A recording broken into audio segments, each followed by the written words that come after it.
El sol caía implacable al mediodía, inundando el aparcamiento del supermercado con un resplandor tan intenso que parecía esculpir sombras en el asfalto. La gente se movía en fragmentos, los carritos de la compra traqueteando, los niños gimiendo por dulces, el ritmo desenfadado de un pueblo que se creía seguro. Y entonces, sin previo aviso, ese ritmo se quebró.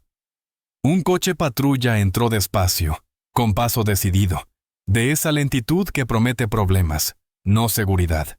El agente salió primero. Sus botas tocaron el suelo con una firmeza que hizo girar cabezas. Tras él, el can tiraba de la correa. Sus garras golpeaban como clavos sobre el cristal. Un gruñido brotaba de lo más profundo de su pecho. No estaba olfateando. No estaba buscando. Sus ojos se clavaron, sin pestañear, en una sola figura en la entrada, una mujer negra de unos 30 y tantos años. No corría. Ni siquiera se movía. Llevaba una bolsa de la compra contra la cadera, de pie bajo el resplandor de las puertas automáticas que se abrían y cerraban, como si dudara si dejarla escapar o mantenerla enmarcada en ese rectángulo de luz. La multitud lo sintió antes de comprenderlo. Algo andaba mal. Los teléfonos se acercaron vacilantes, como si las propias cámaras estuvieran nerviosas. La voz del oficial cortó el aire con fuerza, ahora con un mando desde tierra. Sin contexto, sin razón, solo una orden con el peso de la autoridad. La mujer se giró lenta y pausadamente, con el rostro sereno de una manera que no correspondía al momento. No dijo nada. Ese silencio era un insulto, y todos lo percibían. El oficial tensó la mandíbula y le tembló la mano. La correa se aflojó. El perro se lanzó. El ladrido destrozó el aire, rebotando en las ventanillas de los coches, haciendo llorar a los niños. Los dientes rozaron la tela, luego la carne. El sonido del algodón rasgándose bajo la violencia de unas mandíbulas diseñadas para la sumisión.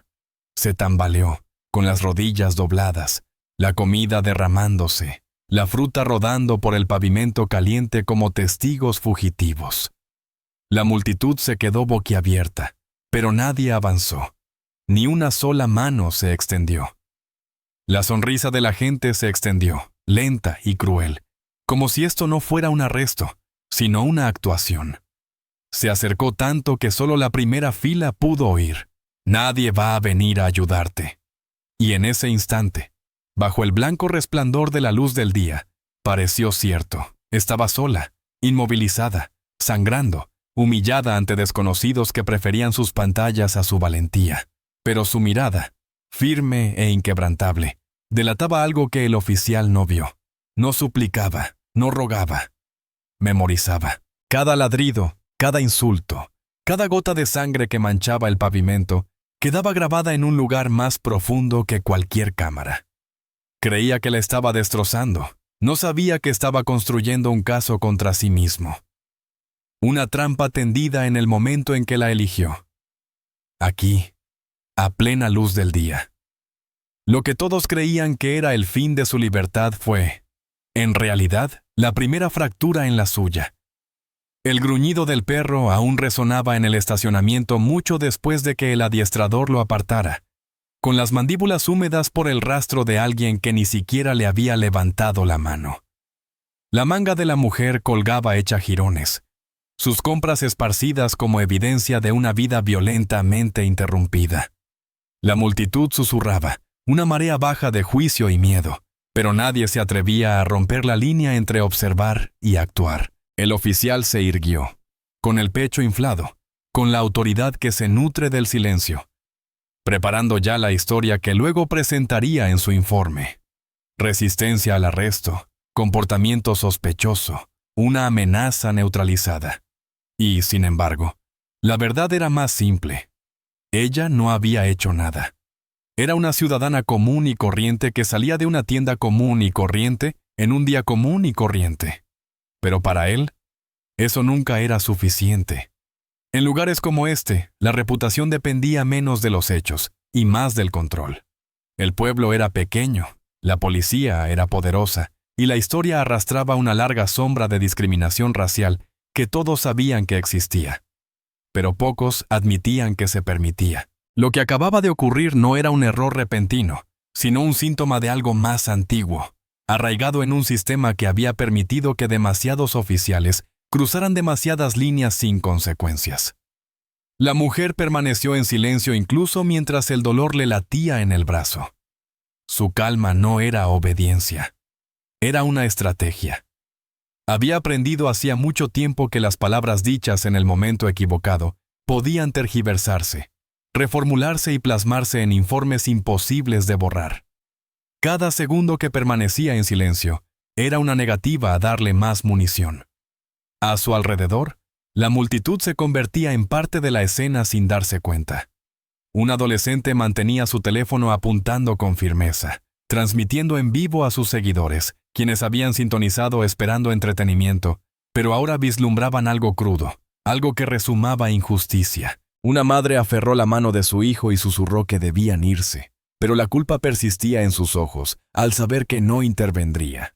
Un hombre de traje negó con la cabeza como si la imagen le repugnara, pero cuando le preguntaron después, afirmó que no había visto con claridad, que la mujer parecía agresiva.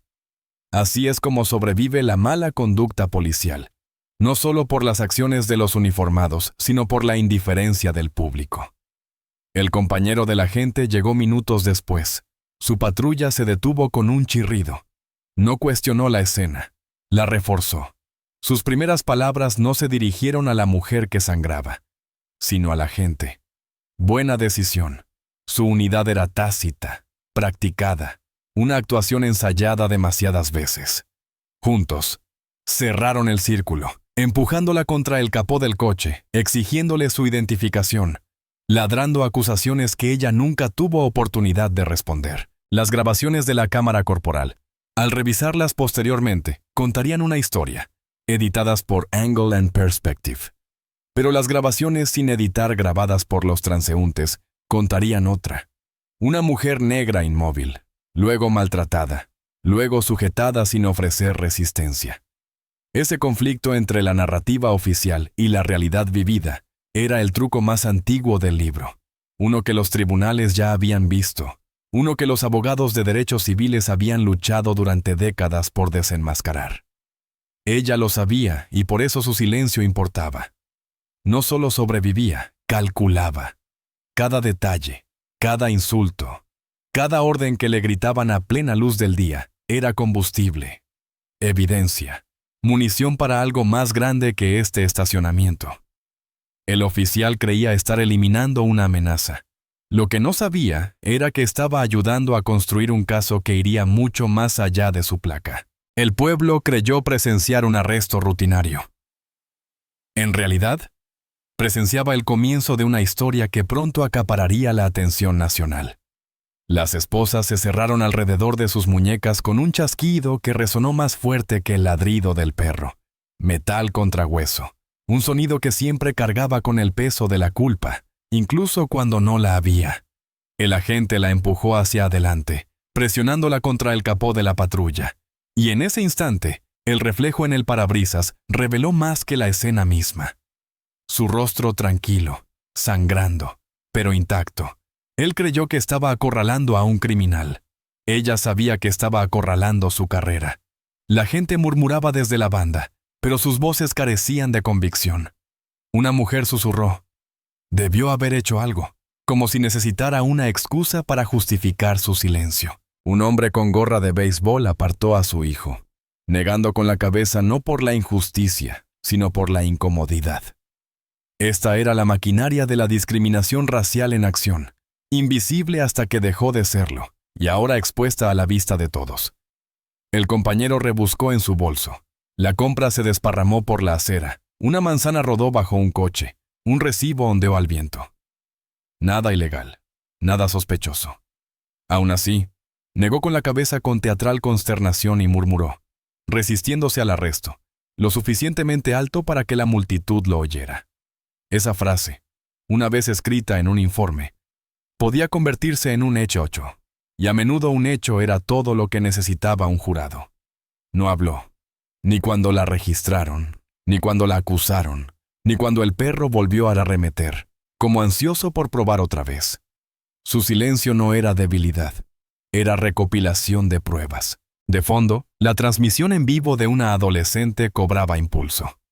Los comentarios inundaban. Desconocidos escribían palabras como abuso policial y violación de derechos civiles. Un coro digital que los agentes no podían silenciar ni con esposas. Pero en el mundo físico, seguía atrapada en un pueblo donde la justicia se inclinaba fuertemente a favor de la placa. Dentro de la comisaría, el juego continuaba. Las paredes olían a lejía y papel viejo.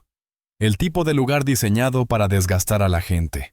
La empujaron a una silla, le hicieron preguntas a gritos, le pusieron formularios delante, exigiéndole firmas que equivaldrían a confesiones.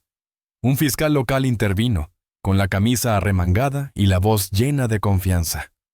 No habló como un buscador de la verdad, sino como un aliado de los oficiales, construyendo la historia como si ya estuviera terminada. Una mujer rebelde. Un uso necesario de la fuerza. Caso cerrado. Sin embargo, tras su quietud yacía la historia. Años de observar cómo se desarrollaban estas mismas tácticas. Años de estudio sobre cómo desmantelar los arrestos injustos y la mala conducta policial al documentarse con precisión. Cada insulto que le proferían, cada acusación falsa pronunciada en esa habitación estéril, la guardaba como si fuera un archivo en un armario, ordenada, lista para ser recuperada. Se había prometido a sí misma hacía mucho tiempo que, cuando el sistema la buscara, no se inmutaría, no se enfurecería, no les daría ni un solo marco que retorcer. Así que se sentó allí, con las muñecas esposadas, la sangre secándose en la manga, la mirada fija bajo las luces fluorescentes, mientras los hombres uniformados se convencían de que habían ganado. Lo que no se dieron cuenta fue que las propias paredes comenzaban a traicionarlos. Videos de transeúntes circulando en línea, surgiendo preguntas, formándose contradicciones.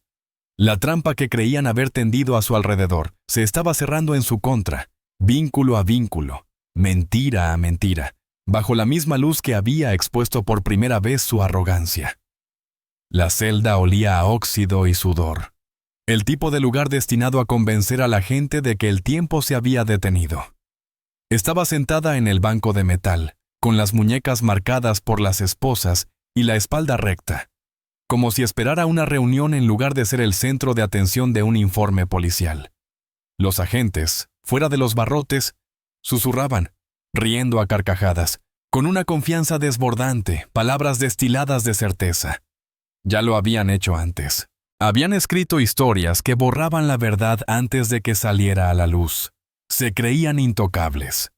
El primer clímax se produjo cuando el oficial que manejaba al perro tecleó su informe con una velocidad teatral.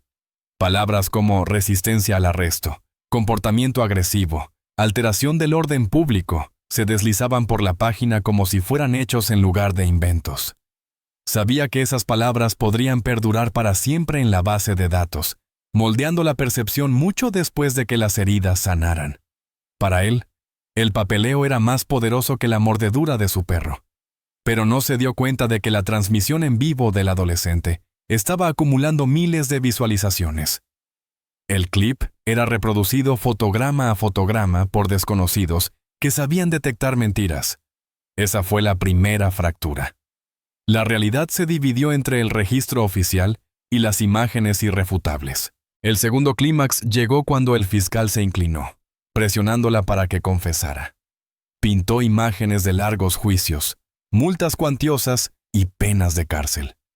Su tono era informal, ensayado, como hablan los hombres cuando creen estar escribiendo la historia en lugar de inventarla. Le prometió clemencia si admitía su culpa, sugiriendo que las cosas podrían resolverse tranquilamente. Su error fue no darse cuenta de que su silencio no era miedo, sino estrategia. Cada frase que pronunciaba se convertía en parte de la trampa que se estaba construyendo. El tercer clímax se desató cuando la multitud afuera comenzó a despertarse.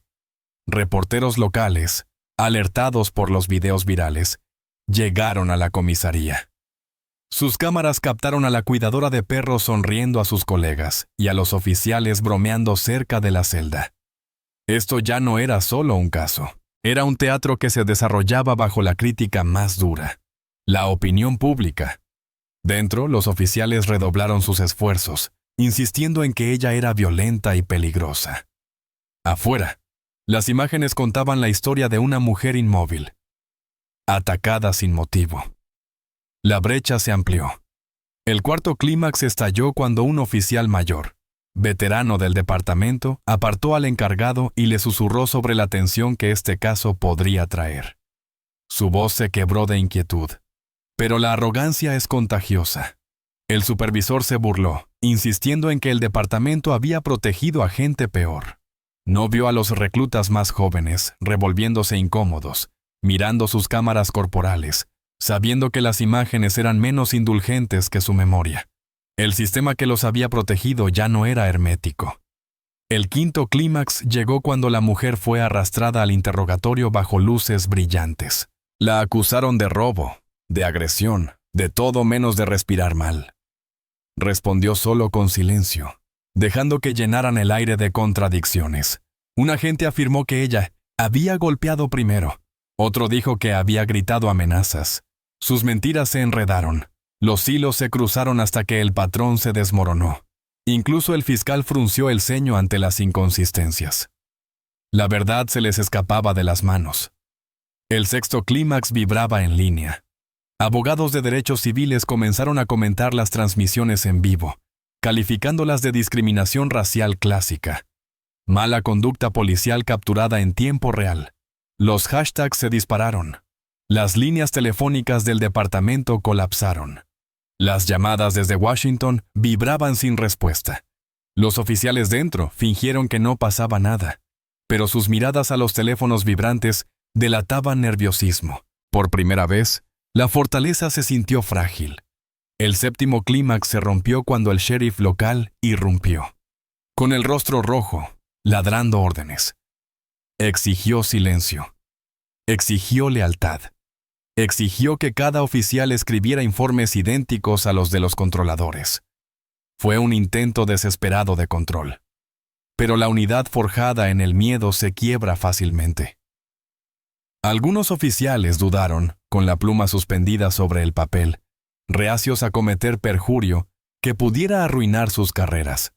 Los rumores se extendieron. Se avecinaba una tormenta, y la lealtad ya no parecía segura. El octavo clímax se desató en el bloque de celdas cuando un compañero detenido, un hombre endurecido por demasiados caballeros tras esas rejas, se inclinó hacia ella y murmuró: «Tienen miedo. Nunca los había visto así». Era cierto. El miedo se colaba por los pasillos, goteando como agua a través de las paredes agrietadas. El vigilante caminaba de un lado a otro. El fiscal alzó la voz. El sheriff azotaba los puños, pero la marea afuera subía más rápido de lo que podían contener. El noveno clímax ardía en la noche cuando el primer periodista emitió el video en televisión nacional. Los presentadores lo calificaron de grabación de cámara corporal, que plantea interrogantes sobre abuso de poder. Los analistas analizaron la imagen donde la correa estaba claramente suelta antes de la orden de liberación. El país no vio una amenaza sometida, sino a un ciudadano brutalizado. La presión aumentó. La investigación sobre derechos civiles se convirtió en más que una frase. Se convirtió en una promesa. El décimo clímax destrozó las ilusiones cuando finalmente se escuchó una llamada federal, no al sheriff ni al fiscal, sino directamente al capitán de la comisaría. La voz al otro lado era fría, oficial, con el peso de una supervisión que ninguna placa podía desviar. Se solicitaron archivos, se exigieron videos. El rostro del capitán se desvaneció al comprender que ya no era un asunto local. Lo que empezó como un espectáculo en un estacionamiento se había convertido en un ajuste de cuentas nacional. Y durante todo el proceso la mujer se mantuvo firme, su silencio más ensordecedor que los gritos. Su presencia como un espejo que forzaba a la luz cada mentira, cada acto de brutalidad. No había alzado la voz, no había levantado la mano. pero había convertido una comisaría en un escenario de ruido donde los actores ya no recordaban sus diálogos. Habían soltado a un perro contra ella.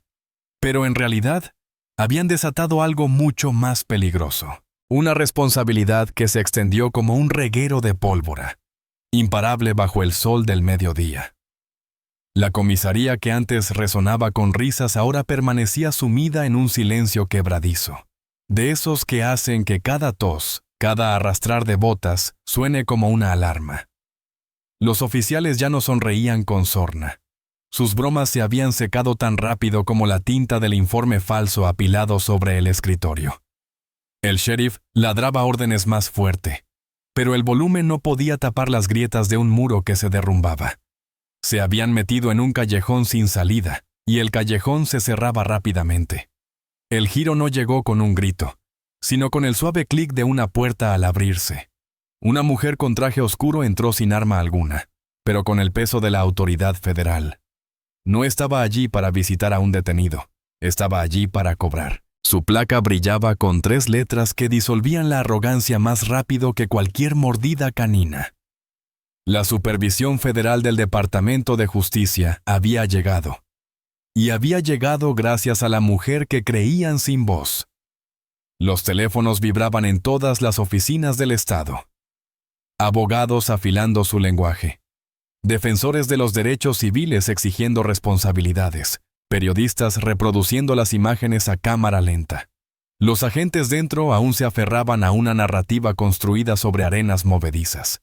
Ella se resistió. Amenazó. Provocó.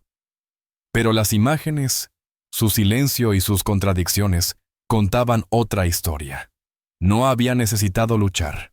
Solo había tenido que aguantar para que se incriminaran a plena luz del día. Esa era la trampa. Y ahora había saltado. La respuesta comenzó cuando la llevaron de nuevo a la sala de interrogatorios, esta vez con un público diferente. Agentes federales se sentaron frente a ella, no como adversarios, sino como testigos. No le pidieron nada más que confirmación. ¿El agente ordenó al perro antes de que se moviera? ¿Se resistió? ¿La amenazó? Sus respuestas fueron mesuradas, firmes, envueltas en la claridad que solo la verdad podía transmitir.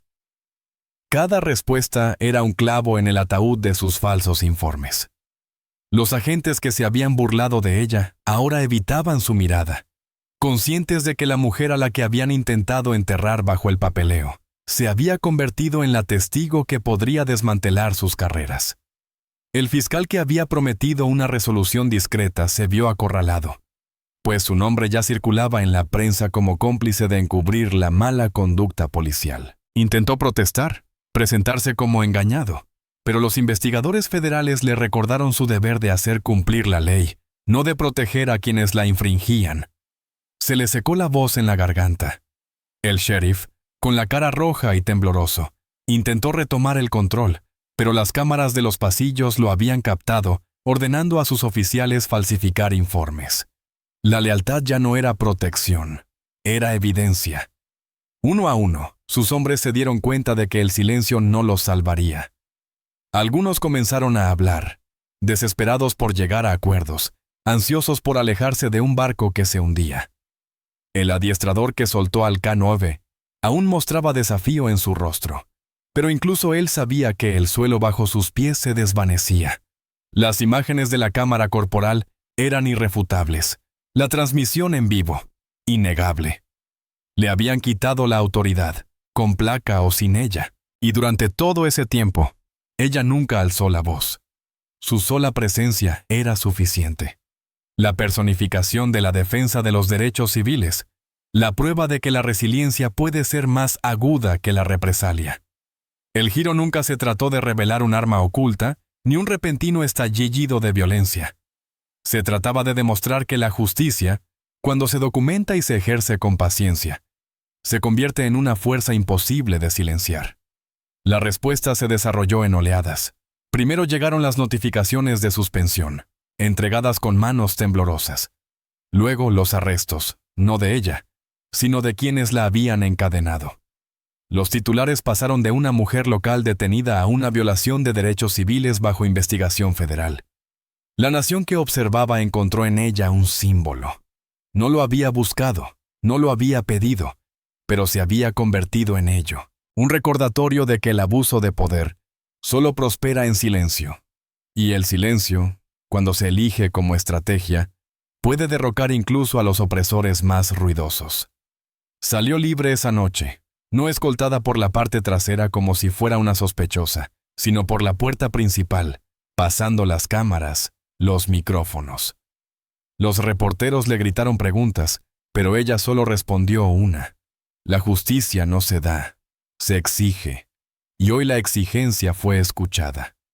Sus palabras viajaron más rápido que la mordida de cualquier perro, más rápido que las mentiras garabateadas en cualquier página. Los oficiales que antes reían, ahora enfrentaban audiencias, juicios y consecuencias que jamás creyeron posibles. La insignia que una vez los protegió ahora pesaba, desprendida de sus uniformes como una armadura oxidada. El recinto, antaño una fortaleza de intimidación, se había convertido en una prueba en sí misma. Un lugar recordado no por la ley y el orden, sino por la corrupción expuesta. El giro era simple pero devastador. Creían haber enjaulado a una mujer, pero en realidad ella los había enjaulado a ellos. Su autocontrol había sido su arma, su silencio, la espada. Y la respuesta fue inevitable. La rendición de cuentas se extendía por cada pasillo, cada oficina, cada informe que una vez se había escrito sin miedo. No tuvo que gritar para ser escuchada. La nación la clamaba. Las escaleras del juzgado estaban abarrotadas.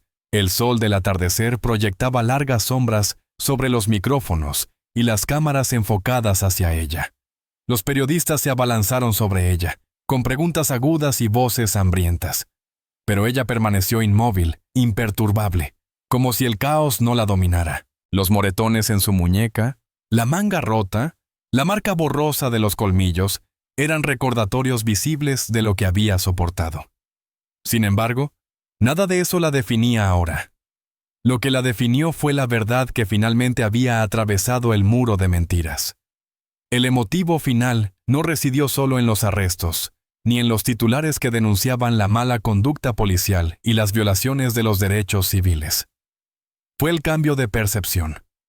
Desconocidos de todo el país, observando desde sus salas de estar y teléfonos, vieron no solo a una mujer negra atacada, sino un sistema finalmente obligado a salir a la luz. Los padres explicaron a sus hijos la importancia de las imágenes. Los docentes debatieron sobre la rendición de cuentas en las aulas. Los defensores utilizaron su caso como prueba de que el silencio, cuando es estratégico, puede tener más peso que 1000 gritos de «por favor». Bajó las escaleras, no como una víctima, sino como un símbolo. Cada paso resonaba con el peso de quienes habían sido silenciados antes que ella. Los oficiales que antes reían ahora se enfrentaban a acusaciones formales. Las grabaciones de sus cámaras corporales eran analizadas por investigadores. Sus nombres no vinculados a la autoridad, sino a abuso de poder. Durante años, habían recurrido a las mismas tácticas. Acusaciones falsas, arrestos injustos, intimidación. Pero la situación había cambiado. Esta vez, el país no miraba hacia otro lado. Para ella, la victoria no fue solo personal. Fue colectiva. Pensó en los innumerables casos enterrados bajo la jerga legal. Las familias que nunca buscaron justicia porque sus voces fueron ignoradas con demasiada facilidad. Su historia no era solo suya.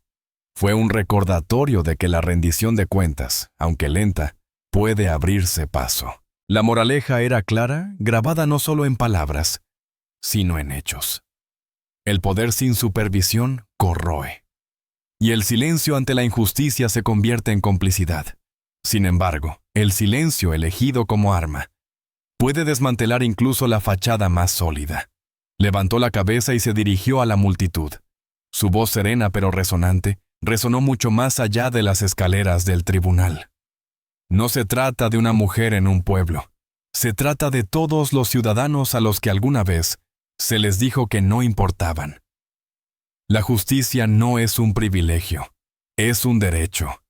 Y cuando se niega ese derecho, debemos exigir cuentas a los responsables. Las palabras se asentaron en la multitud, no como retórica, sino como verdad. La gente asintió. Algunos se enjugaron las lágrimas. Otros apretaron los puños en solidaridad. La nación, observando a través de las pantallas, sintió el peso de esas palabras. En las salas de estar, la gente susurraba que tal vez el cambio era posible. En las aulas, los estudiantes debatían qué significaba la justicia. En comisarías de todo el país, los agentes observaban con inquietud, recordando que sus placas no eran escudos contra las consecuencias. Se dio la vuelta y se alejó, sin escolta ni vigilancia, sino libre. Sus pasos, mesurados y decididos. Las cámaras la siguieron hasta que desapareció bajo la luz del sol. Su figura se encogía, pero su impacto se expandía, transmitiéndose en conversaciones, titulares, en los corazones de quienes creían en un futuro mejor. El final con moraleja no se trataba de venganza, sino de transformación. Se trataba de demostrar que, incluso en un mundo donde la injusticia suele ser uniforme, la verdad tiene la capacidad de romper cadenas. La mordedura de un perro, el escozor de unas esposas, la humillación de un arresto injusto. Nada de esto superaba el poder de exponer el abuso de autoridad tal como era. No había alzado la voz, pero se había hecho oír más fuerte que nunca. No había luchado con los puños, pero había desmantelado toda una fachada de invencibilidad. Y para todos los que la vieron, la lección fue innegable. La justicia es frágil si no se protege. La rendición de cuentas es difícil si no se exige. Y el silencio, cuando se transforma en estrategia, puede ser el arma más devastadora de todas.